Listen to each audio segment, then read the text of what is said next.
Rich Werf's capstone project, Trident University, Module 3 case assignment. How do I go about relating my life experiences to a few societal construct videos addressed in Module 3, and which ones best fit my life? I was very pleased to find out that in my capstone class, I'd be assigned to videos to watch instead of having to read a bunch of material. Reading does not fit me very well. I'm easily more of a visual learner. Being asked to reflect on the TED Talk videos addressing societal issues was interesting to me and really made me stop and think. I often go about my life in the now and really not putting a whole lot of energy into all the different issues going on in society today. Don't get me wrong, it's not that I don't care about what's going on in the world and around me. I just don't personally care to put a lot of energy into some of the things that I don't agree with. And I don't really care to argue about them with most people because oftentimes, at least in my experience, many people aren't willing to entertain my opinions or any opinions other than their own. They just tend to get defensive and it turns into an argument. So I just stay away from that.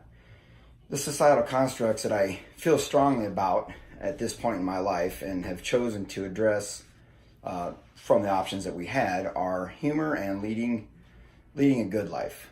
Both are important to me, and I think they both kind of define who I am. Humor's been a major part of my life for as long as I can remember. I don't exactly remember when my sense of humor started to come out, when it was developed, but I do know that I incorporate humor into most everything I do in life, every day. My family moved a lot when I was growing up, and I think that I found that a good way to make friends and to fit in was to use humor to do that with and be funny. If you make other kids laugh, if I made the other kids laugh, it just made it easier, for me to make friends and for them to like me. I may have also developed a sense of humor as a defense mechanism, for the ability, not to be singled out as the new kid all the time, but also because since I was 7, I've always been kind of heavier or husky, as my mom and all the pants that I had to wear would indicate. I don't illustrate my humor, with art, and I don't do any kind of stand-up comedian type of expression. I simply just, often without any conscious effort, find humor in most any situation. Maybe not at the instant that something happens, especially if it's an accident or some sort of unfortunate happening, but later on. I just see different sides of it. I don't know if I do it to try to make myself or others feel better, or to get the focus off of whatever it is that was causing grief or angst or anxiety at the time, or what. I do know that I've never liked seeing people unhappy and mad or sad or any other negative emotion. My friends and I, actually my friends have told me often that they think I should try to do stand-up comedy, but my mind doesn't really operate like that with my sense of humor. My humor is more of a quick-witted, off-the-cuff, reactionary type of thing. I don't think to myself, what could I say to make this situation funny? It just kind of comes out. Humor to me has also become a very useful tool. I'm a career military man. I've been in for 29 years now. I've been in many different units over my career. I've had a lot of different MOSs, which are job classifications. I've been in charge of troops in different situations. I deployed to Iraq for 14 months in 2003 and 2004. And you'd actually be amazed at how much humor you could find and have in a war zone.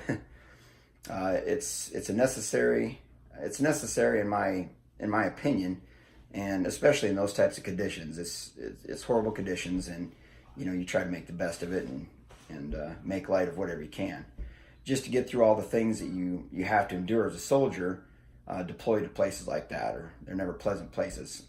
I just feel like you have to be able to laugh. You have to have a way take the edge off and relax, when you're not in a violent or dangerous situation, just to decompress your mind. And that's just an easy way to do it. You make jokes and you make fun of different things that happened, close calls and things like that. But everything we do in life, to me, needs to have a sense of, it needs to have humor involved in it. Raising your kids, our jobs, and careers, our marriages, dealing with your relatives or friends, and it just goes on and on. Everything, you have to be able to laugh in life, or you're just going to be miserable, in my opinion. I've raised 2 kids. My son is 23 and my daughter is 20. Have there been trials and tribulations while raising the kids? Of course there has. I mean, everybody goes through that. But kids do a lot of funny things, and I love making them laugh. So that's what I did. That's how I did things. I also found that, even after having to discipline them for whatever reason, after the lesson was explained and the situation was over, I found that there was still, room to make them smile and be happy with some subtle humor. They seemed to respond well to it. So on deployment, there were many opportunities. Being the new NCO in charge of a group of guys that didn't know me, to add humor to situations in order to make a point, or to get them to work harder or whatever needed to get whatever needed to be done. It was just made things easier. There was more to being a leader to them than just being funny or adding humor. But it definitely made getting missions completed and making it through the deployment much easier.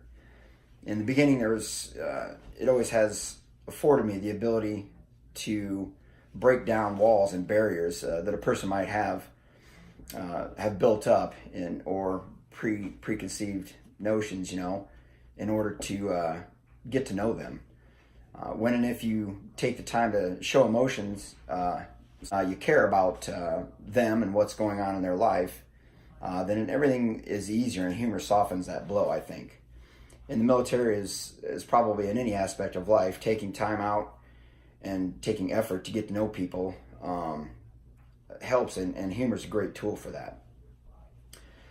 So, and of course, there's a time and a place for humor. I understand that, but I just believe that there are more of those times and places than maybe other people feel that there are. So, the other one is, of course, leading a good life. I think we all want this, don't we? This is the second societal construct that I relate to in my life. I also believe that humor can and does play a large part in having and living a good life. You have to be able to laugh, especially at yourself. I especially enjoyed the TED Talk on called "What Makes a Good Life." That was one of my favorite videos of all the ones that I've watched. It seems to me that there's been a ripple in the force, so to speak, in our society lately, and I feel like we're a society that is trying to be happy and trying to do the right thing, and I want everybody else to be happy as well. It's just, my whole life I've always just wanted to be happy myself. I wanted to be happy, and I wanted everyone else to be happy as well. I've always tried to be a good person and do the right thing.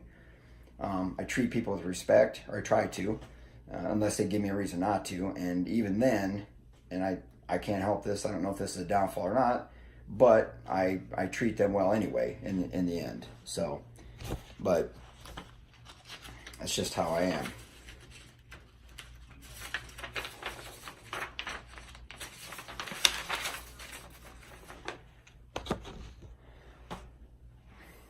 I've always tried to be a good person and do the right thing.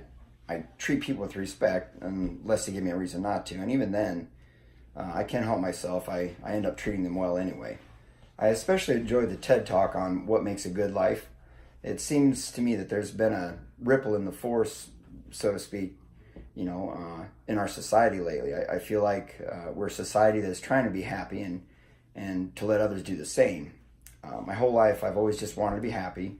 I want to be happy, and I want everyone else to be happy. And if I can be a part of that, then I think that's a good thing. I've always tried to be a good person and do the right thing. I treat people with respect, or at least I try to, unless they give me a reason not to. And even then, I can't seem to help myself. I end up treating them well anyway. I continue to do that for probably far more than some people deserved, but that's just the way I am, I guess. I've done mean things to people in the past, I'm sure, and for whatever the reason. But even if I succeeded in hurting somebody, and it's not like I was like that a lot, just you get in the mood and somebody does something you don't like, and that just happens. But even if I did hurt somebody, I felt bad for doing that, later on. So and it wasn't very long after whatever happened that I would feel bad about it. So, and I've even apologized to people that I didn't intentionally hurt, of course. But I understand why some people are so miserable, so much so that they do what they can to make others feel as bad as they do, or as bad as they do themselves. I feel myself seeking goodness and happiness most of the time. Most of the time, if you're good to people, they'll be good to you in return. Building good relationships in life, in marriage, in your career is essential. I've done it throughout my entire life. It's the golden rule that, I pretty much like to follow. Treat others as you would want them to treat you. I don't know why that's so hard for some people to do. It's as, excuse me, it's as important in politics as it is in families too, I think. If you don't have a good, healthy relationship, things will eventually be tested and will fail. You can remain in a relationship and it could still be unhealthy and unhappy. You have to have all the toys and, you can have all the toys and wealth you want and still not lead a good life. I've been a hopeless romantic my whole life. I always fantasize about the perfect ending, just like in the movies. You go through all these hard times in life and in relationships, and you end up being rewarded by life with the perfect significant other and the perfect career or job. In my good life picture, my spouse is my best friend. I kiss her in the morning when we leave for work, and throughout the day, any free second would be spent thinking about how I can't wait to get home and share my day with her. How could I, how I can't wait to see her and hold her hand and look into her eyes and be overwhelmed with joy that I'm with her. To me, that would play a big part in having a good life, a relationship of that type. As I said earlier, I've been to war, and that is not the good life. Definitely not the good life. That is not letting others lead or live their good life. Greed and power take over and interrupts the good life that we're all trying to find and have. I know that war is a necessary part of the world, but I don't like it, and most don't like it. It's not a part of a good life. It unfortunately affords some to lead the good life, but not most. When there is war, nobody's the winner. Soldiers go home if they're lucky, and often do not get to live the good life. Often the good life seems so impossible for them that they decide that it's no longer worth living. It's a sad truth of war and, of the world we live in. Better relationships need to be built so that we don't have to have wars. We need to let everyone lead the good life. I feel like that is an impossibility that I'll never see, but it can be all of our goals. I can still try to lead the good life as best I can. I can treat others with respect and dignity. I can do good things for others and ask nothing in return, other than maybe that they do the same for somebody else in the future, or me in the future, if need be. I can create happy times with humor. I can mentor others. I can learn from mistakes in the past relationships and do better. I can teach my kids how to lead the good life and hope that they listen and pass that on to the next generation. I'm currently at the end of a 27-year relationship with my wife. We have decided that our relationship is not what it once was, and that we have grown apart and are moving in different directions. We've decided to divorce. There were many years of struggle and fighting and sadness, but we drove on. There was a long deployment along the way that was very stressful on our marriage. I often think that maybe it should have been over many years ago, but we kept on because we believed that that was the right thing to do. It got to a point where there was little communication even while we were both at home. You know, she would sit upstairs doing her thing and I would be downstairs doing my thing. Many therapy and counseling appointments were attended by both of us. There's nothing there other than a friendship at this point. A good friendship though, and I think that's good. After many hours of sadness and thought, I now believe that the smart thing to have done would have been, and the healthy thing to have done would have been to divorce many years ago. But that wasn't the case. It would have been healthier for the whole family, I think. But I and we have both learned that even though we have made that decision to not be together, we have both made a decision to be happy with our new direction and continue to be a family and do things as a family. And we do.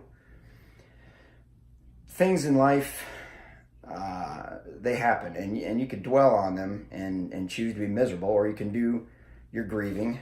You can reflect and then pick yourself up and go find out what it is that makes you happy. What will give you the good life that we all deserve from birth. It's there, we just have to find it. So be good to people and be good to yourself. Thank you.